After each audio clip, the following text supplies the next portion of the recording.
Hello, everyone. Welcome back to Danger on Delmarva.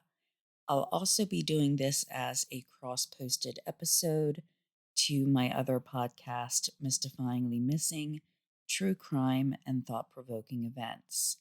My name is Rhonda Jefferson, and I'll be your host as we explore the dark and winding roads that lead around the Delmarva Peninsula.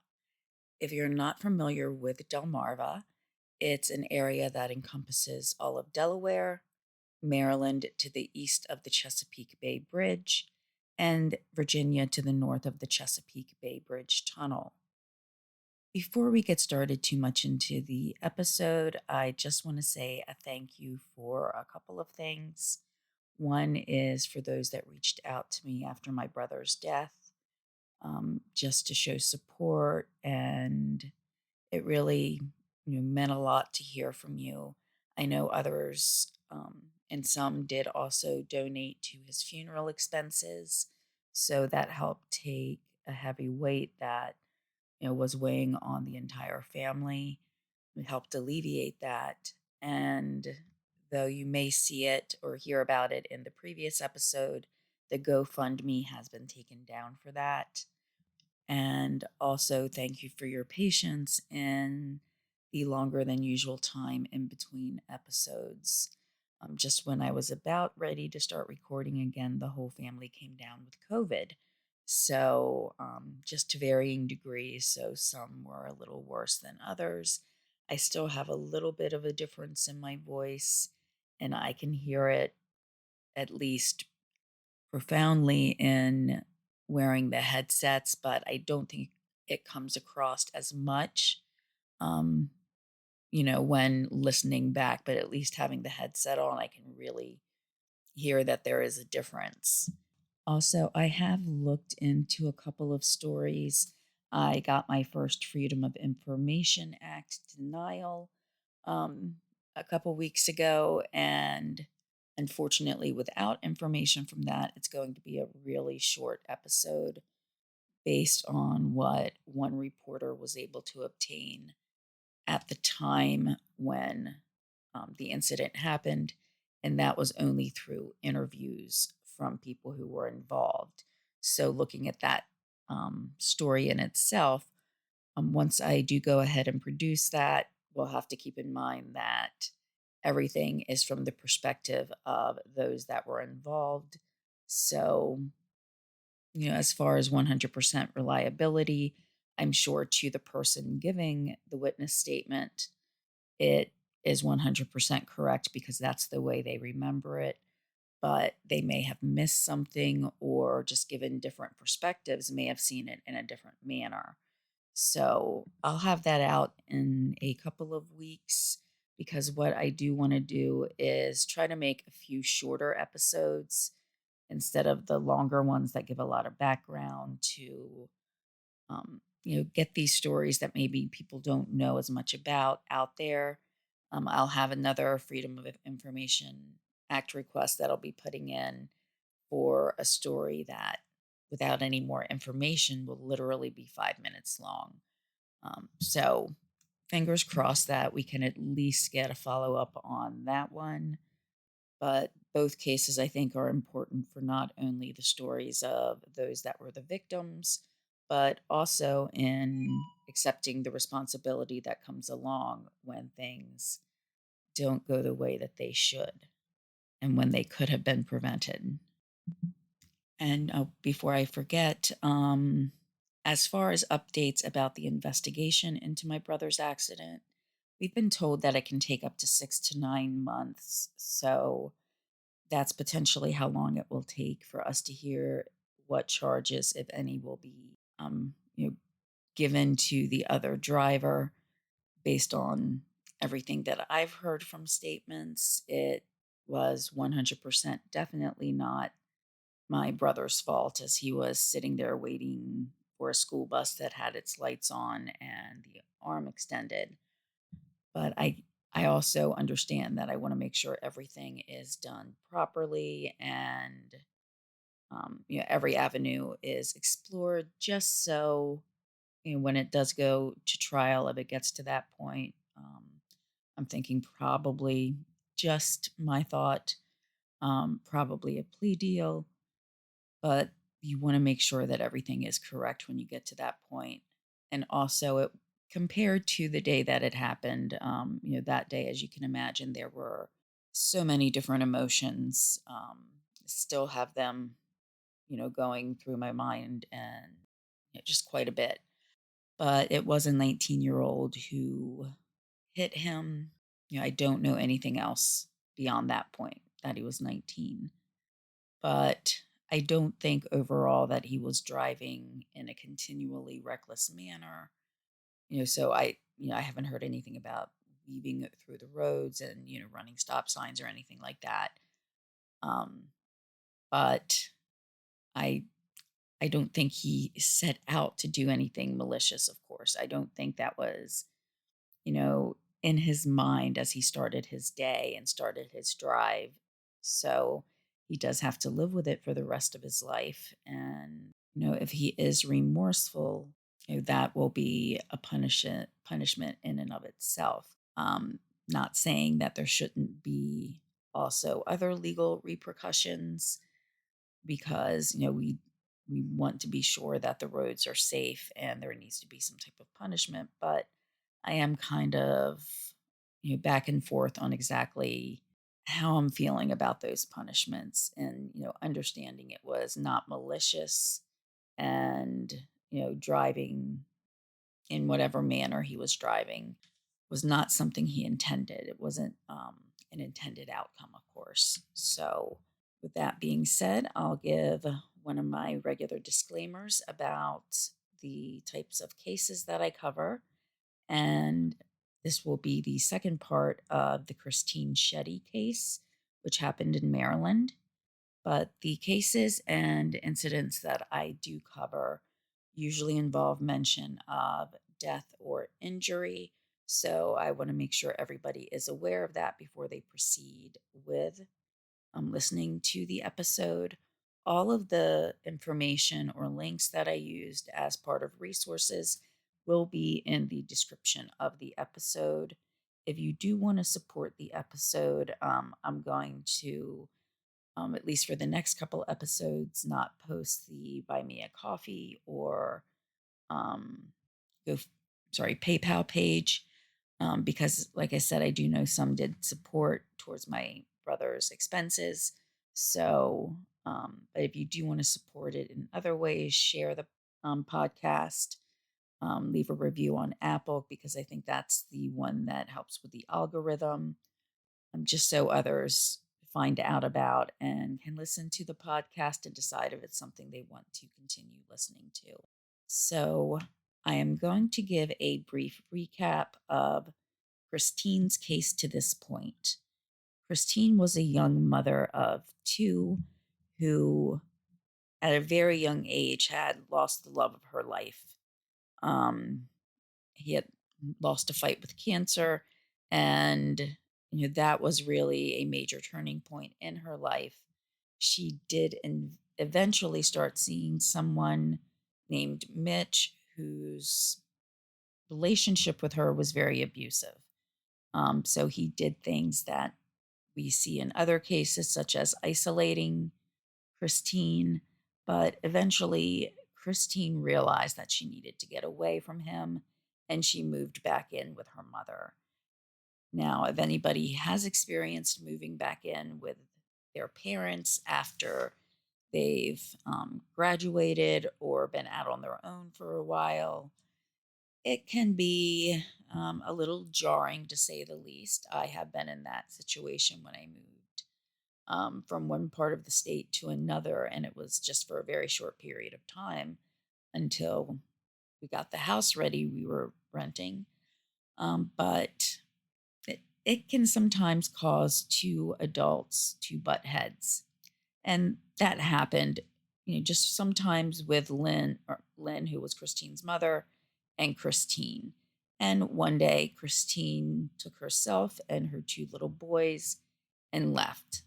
Christine moved in with her friend Tia. And once we know more about what happened to Christine, that will seem like a very false statement, to say the least. But Christine moved in with them with her children. And after about 2 weeks, Lynn did receive a call from Clarence or Junior Jackson. That was Tia's boyfriend.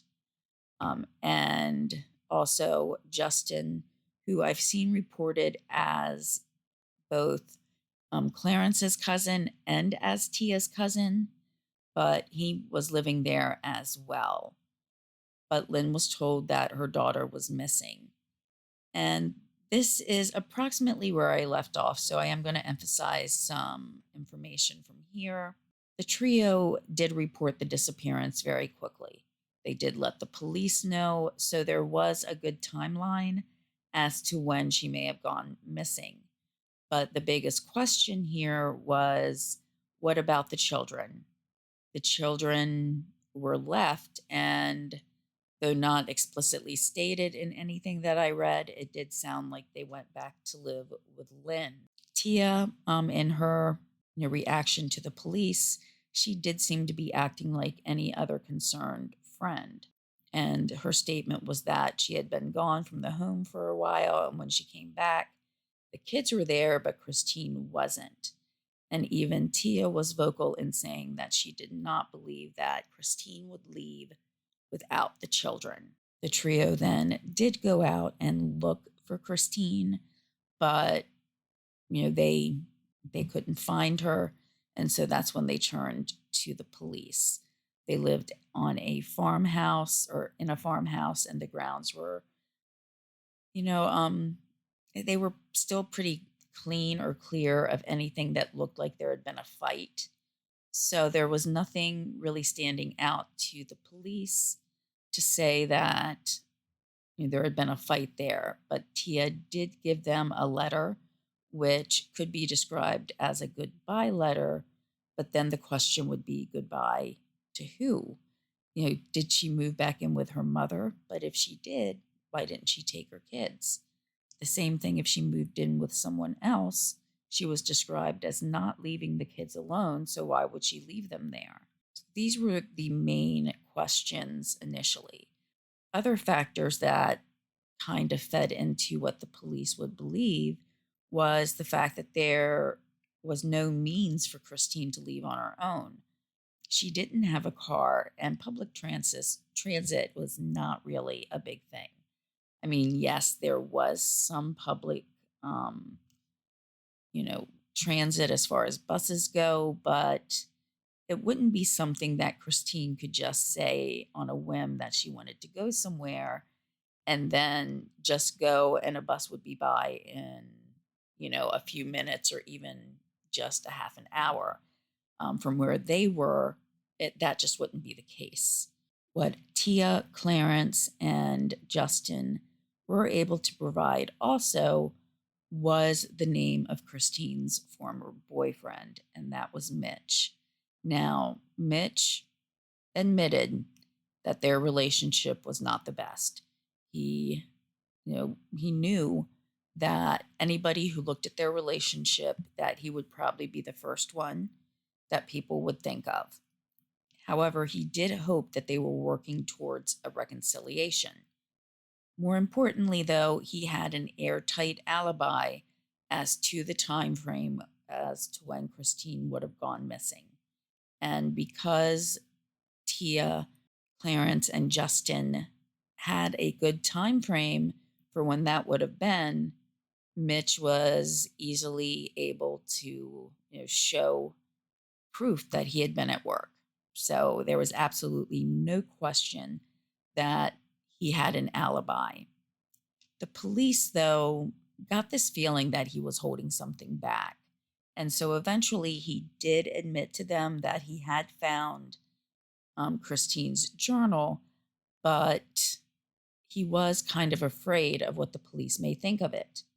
What they found in there were the phone numbers to 3 different adoption agencies.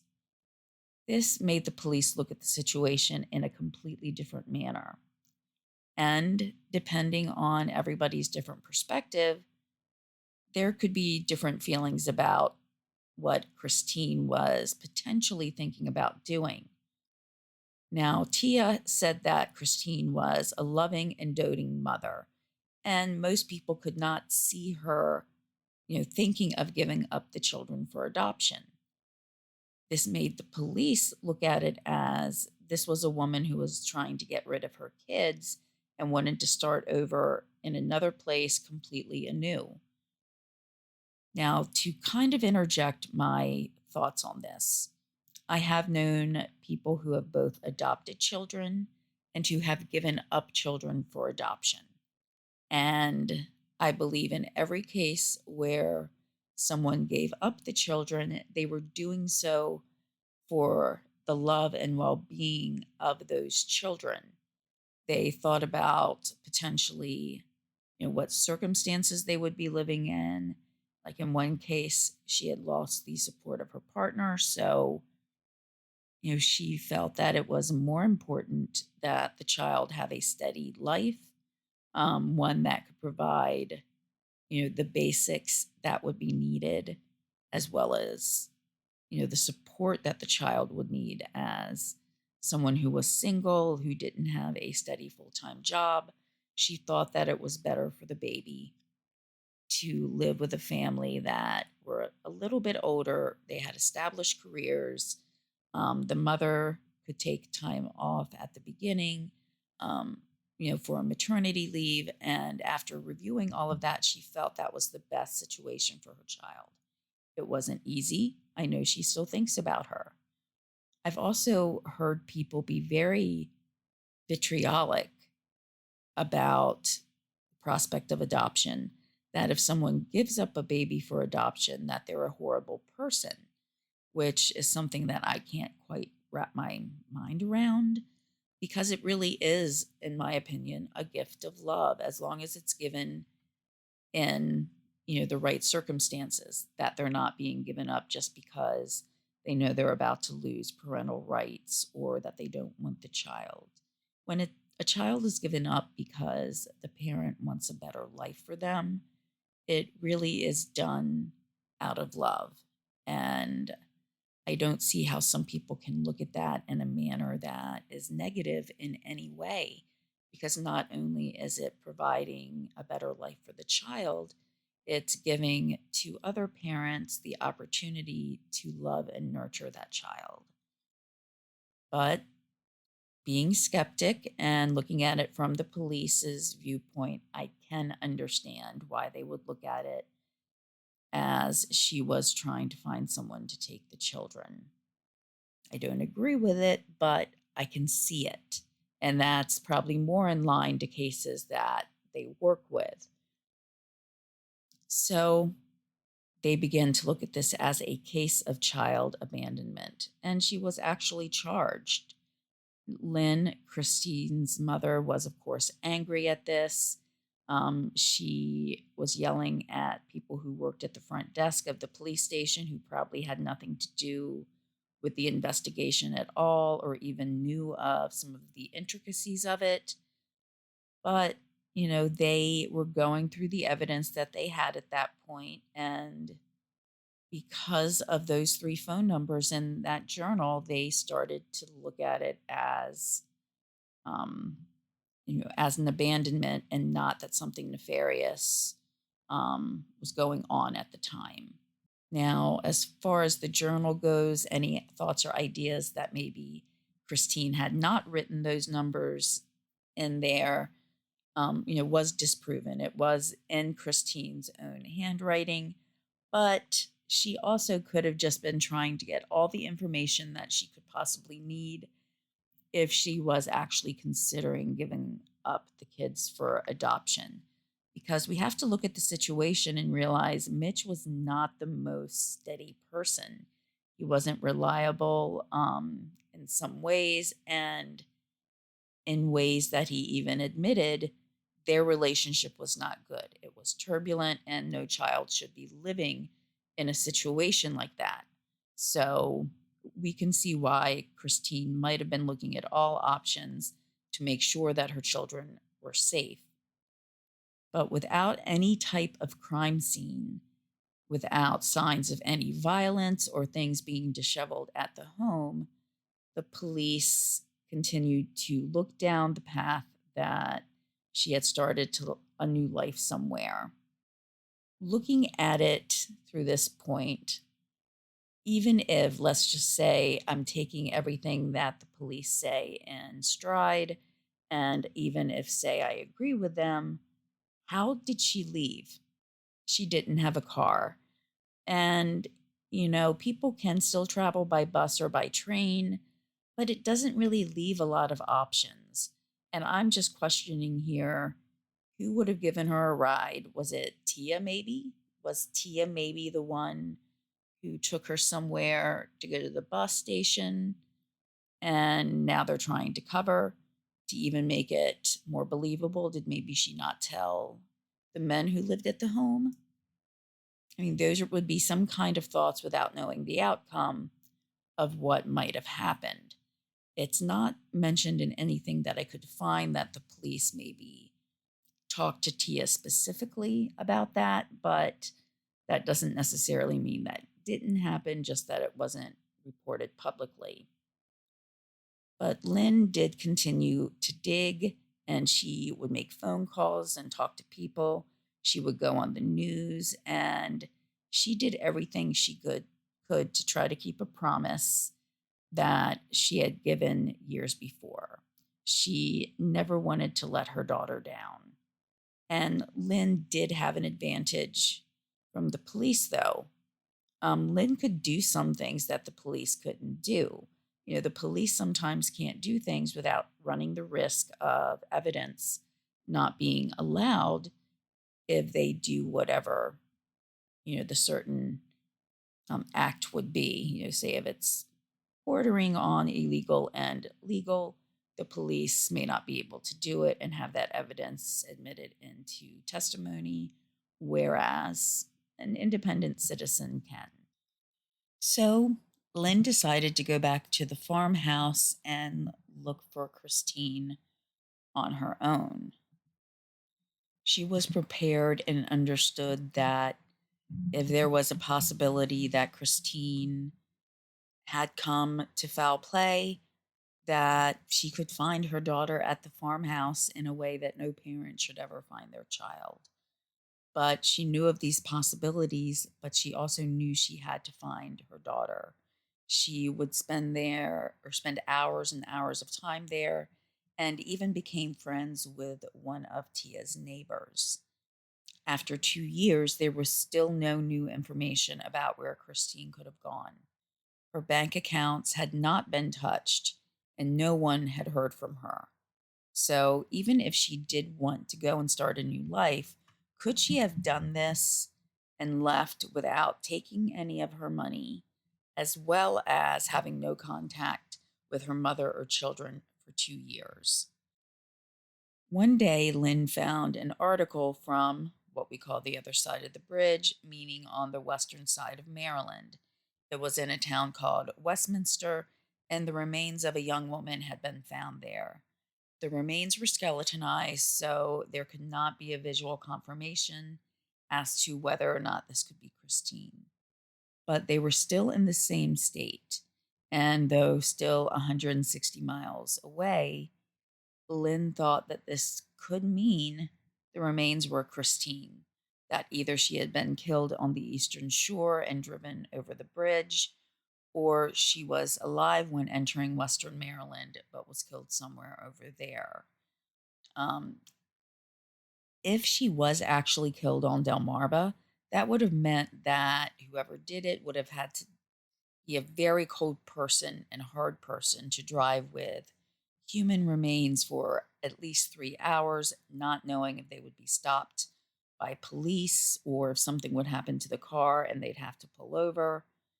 Western Maryland in some areas can be very populated and, more than the eastern shore of Maryland may be. But there are still some areas that are pretty open.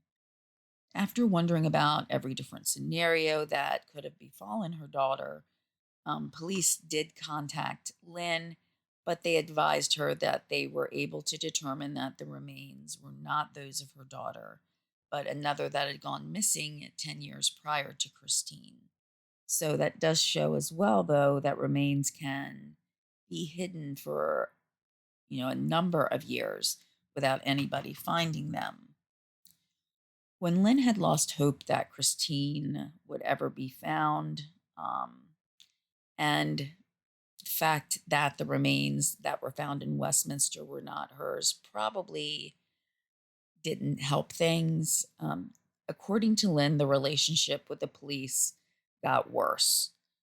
She stated that one police officer even told her that Christine was a sponge because she had not worked yet but still had 2 children. Lynn could also face this backlash from other members of the community, with people writing or commenting about the case in very negative terms towards Christine. Lynn and the police were both facing similar hurdles, though, and that was that they were not able to find any more leads. Lynn had reached out to anybody that she could think of that knew Christine, yet there was still no information coming forth. And sometimes non police personnel have better luck with that because people who are talking to the police, they get nervous or they don't want to reveal too much because even if they know something, they might be involved in other illegal activities and they don't want to take the chance of those activities coming to light. But still, Lynn wasn't getting anywhere either with leads on Christine. What made things harder was that Tia, Christine's purported best friend, had stopped speaking with Lynn. Now, on a personal note, my sister died 10 years ago, one of my sisters, and one of her best friends still calls and speaks with my father. So that friendship and that bond did not go away, even though one of the two passed away. So I would think that a best friend whose friend disappeared from their home would want to keep that bond going. And if they were truly concerned about their best friend being missing, instead of not returning calls and ignoring that friend's mother, why wouldn't Tia speak with Lynn?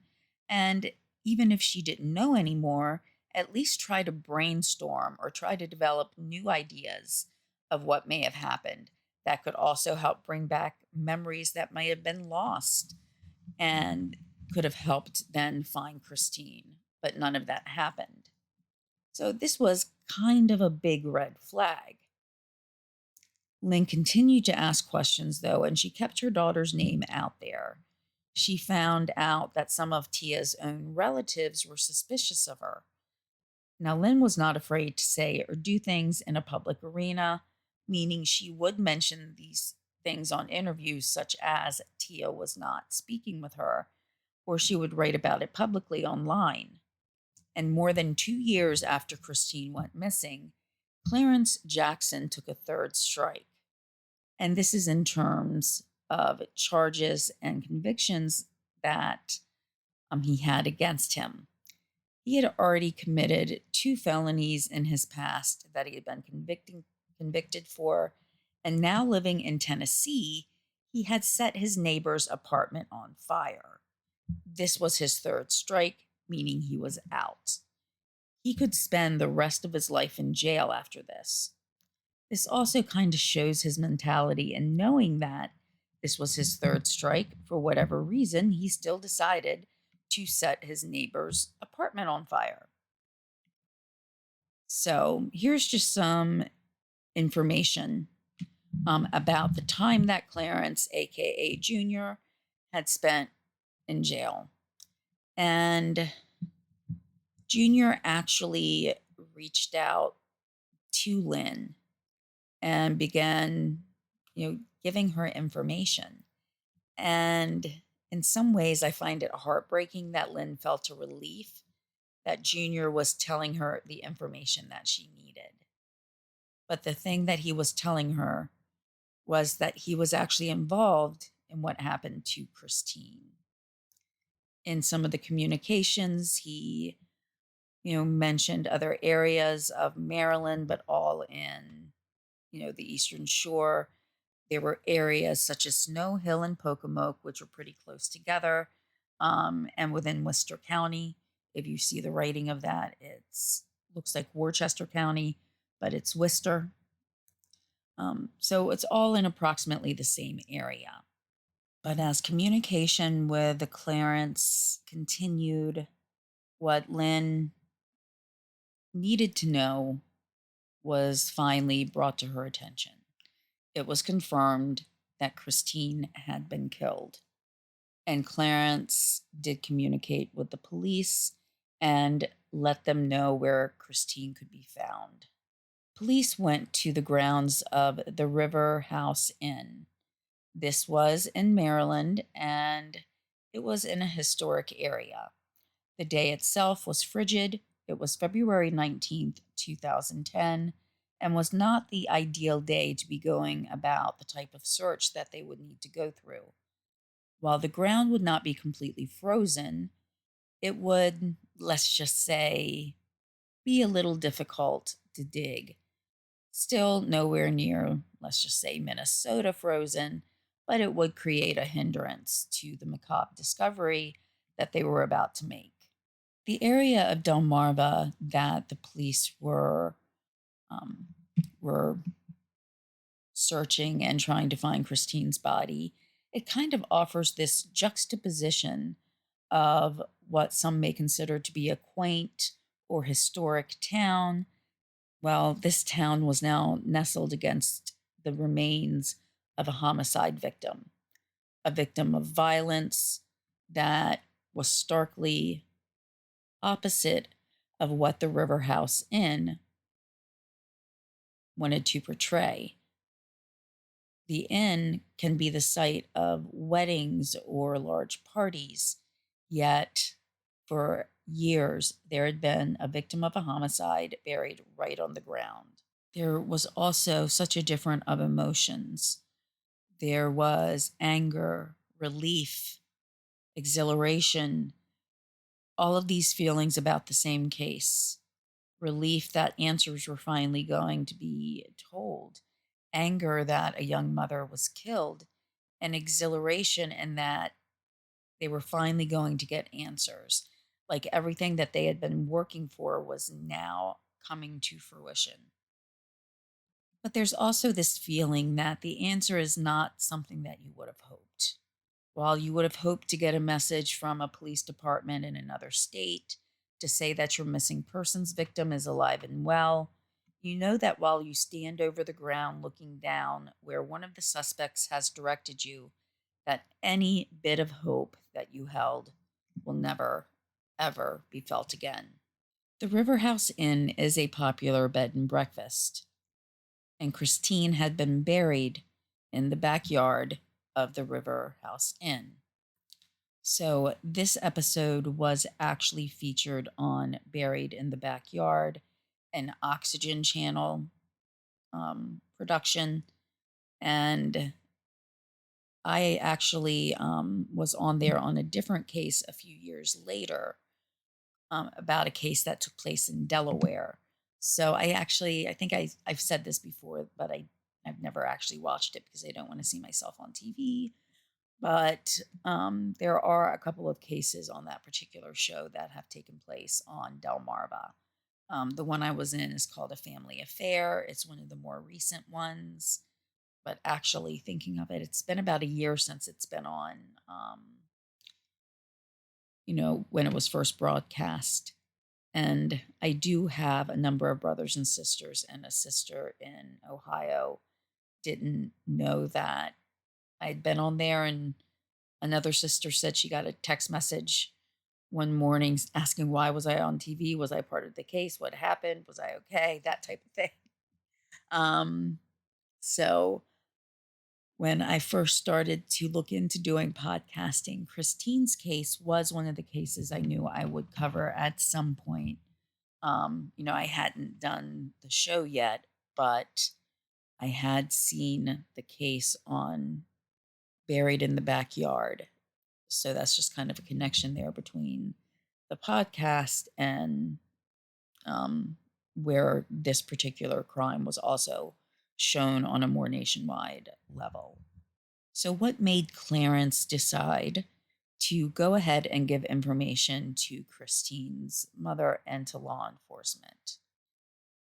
After Christine went missing, Clarence and Tia decided to move out of state to Tennessee. He didn't really keep his nose clean that long, and soon he was arrested for arson, like we just went over. Now, Clarence did have a daughter, though, and he reached out to Christine's mother because he was thinking about his own daughter, which I find kind of ironic. But he didn't reach out because he felt guilt, thinking about what would have happened to his daughter and if he didn't have answers. No, the reason he reached out was because he wanted to be in a prison system that was in Maryland so that he could serve his sentence closer to where his daughter lived. So, this is why he reached out to Lynn. This is why he provided information on the whereabouts of Christine's body. It was in exchange for a move to a Maryland prison. So instead of serving his time in Tennessee for the arson, he wanted to be in Maryland to be close to his daughter. So this was not an altruistic action by any means.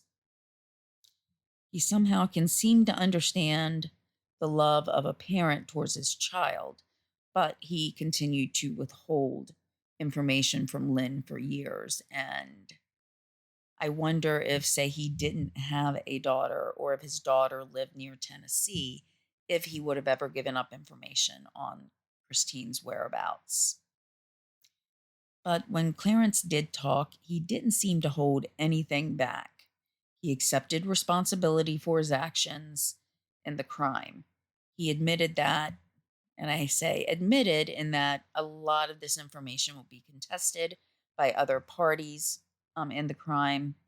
He admitted that he was not the one who swung a 2x4 that killed Christine. However, he said he was the one who came up with the idea about how to handle the murder, so the cover up and subsequent actions. Clarence provided the police the information that led to Christine's body, and as well as information on all three, Clarence, Tia, and Justin, that were to be charged with varying aspects of Christine's murder. Now, Justin had originally been from Texas, and after Christine's murder and Clarence and Tia moving to Tennessee, he did go back to Texas, and that's where he was arrested for Christine's murder. He was 17 at the time of the murder, and his youth shows before,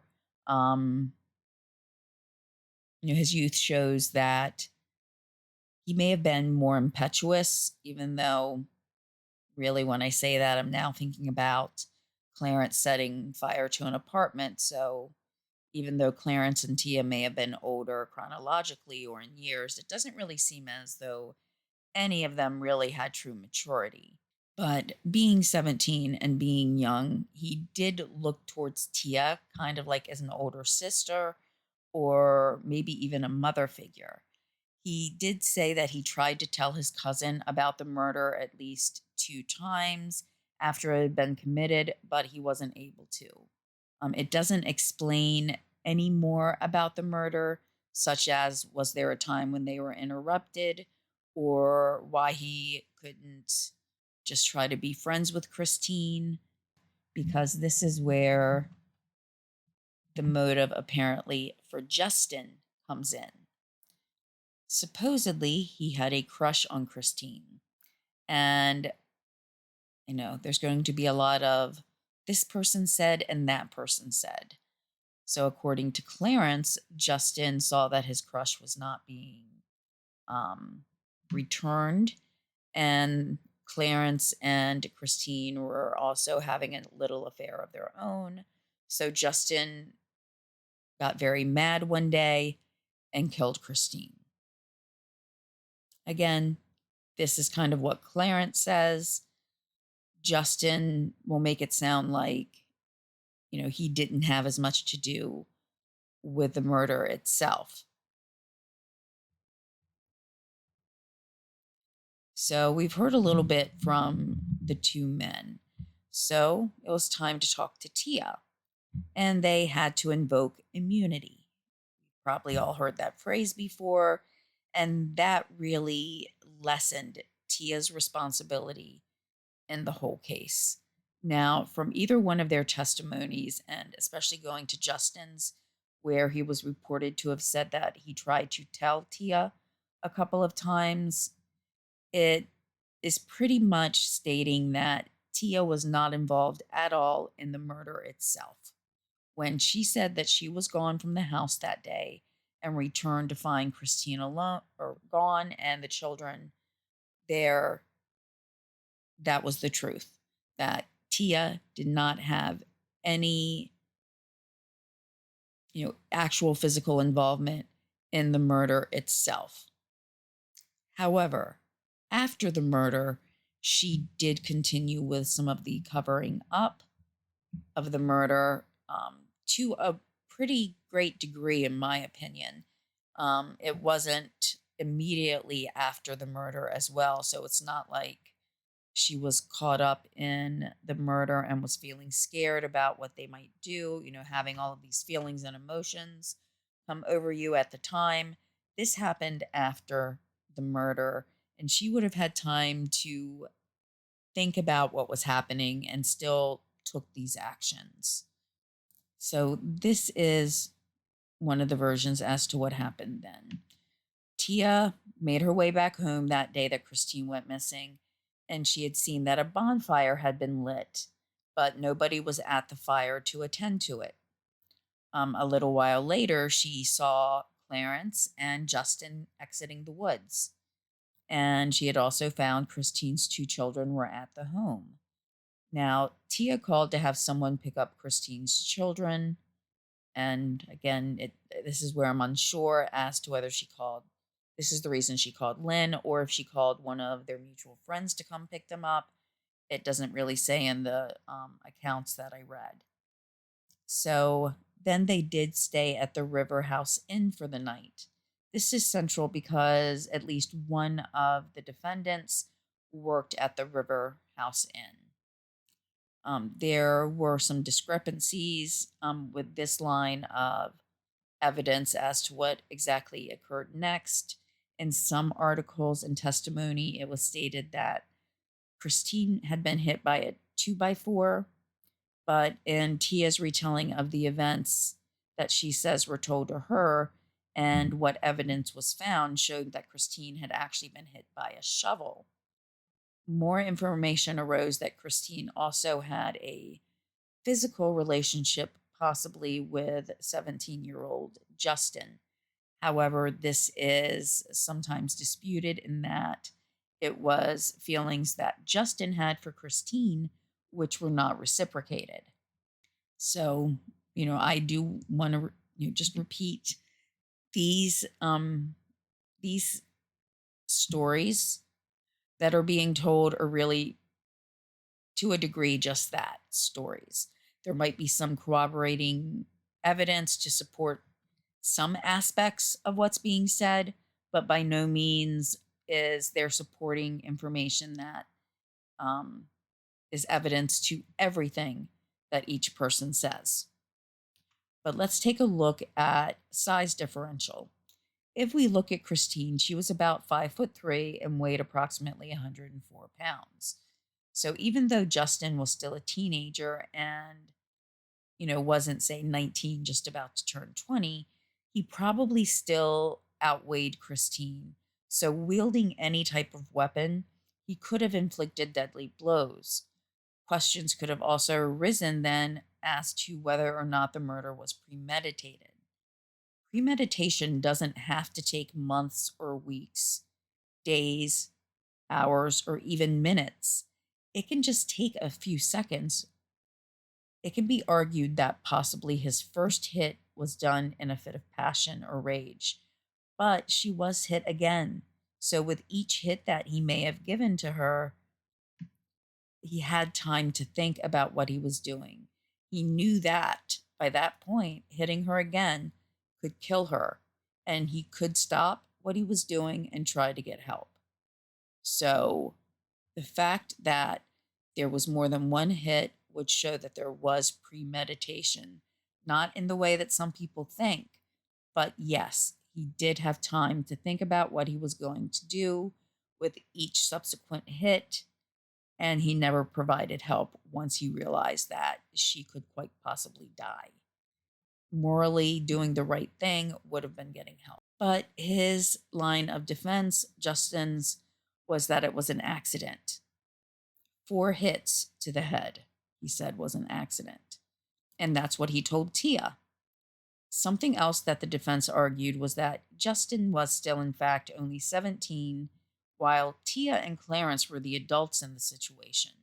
Clarence actually had keys to the shed at the River House Inn, as he had worked there. And he's the one who made the decision to take Christine's body there.